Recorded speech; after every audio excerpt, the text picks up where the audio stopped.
Le piratage nécessite de bonnes pratiques en cybersécurité d'une direction ou d'un conseil d'administration. Les hackers n'ont pas toujours le profil qu'on croit.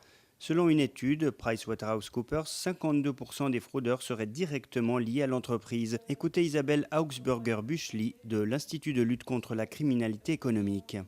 Une partie d'entre eux sont finalement assez proches, ça peut être des clients, des partenaires. Et puis après, il y a tout ce qui relève plutôt du crime organisé, des groupes très très organisés qui, eux, se trouvent plus loin. Sans difficulté, le hacker dispose d'informations directement sur le site internet des entreprises pour monter une arnaque au président. Les cyberattaquants sont très bien renseignés sur le fonctionnement de l'entreprise, sur les personnes qui y sont, et ils utilisent l'ingénierie sociale pour obtenir des renseignements et ensuite pouvoir de manière le plus efficace possible effectuer leur attaque et en général détourner de l'argent. Selon une étude KPMG, 88% des entreprises en Suisse ont été victimes d'une cyberattaque en 2017.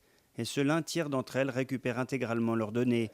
Internet et l'informatique ont certes amélioré la vie des entreprises, mais avec un revers de médaille, selon l'experte Solange Guernauti. Il y a beaucoup d'enjeux à comprendre que cette ouverture sur Internet qui offre beaucoup de facilités, notamment en termes de rapidité, de mise en relation, mais ça expose à des nouveaux risques et à des nouvelles menaces qui peuvent être exploitées par des acteurs malveillants, comme ceux à la recherche de profit, comme des activités criminelles, mais aussi par des acteurs complètement licites, et notamment la concurrence. Donc il faut vraiment faire attention sur la façon dont on s'expose. Qu'est-ce qu'on a envie de montrer de soi, de son entreprise sur Internet ? Les PME délèguent d'ailleurs souvent l'informatique à l'externe, transmettant la sécurité de données sensibles à des tiers.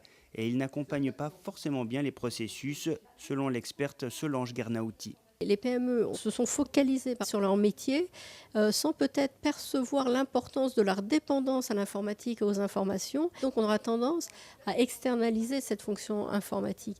Mais ça avait du sens quand l'informatique était un support à. Tandis que là, maintenant, l'informatique est un outil stratégique de pilotage de l'organisation. Avec le nombre de données sur les réseaux, chaque PME ou firme devra savoir maîtriser ces risques en continu.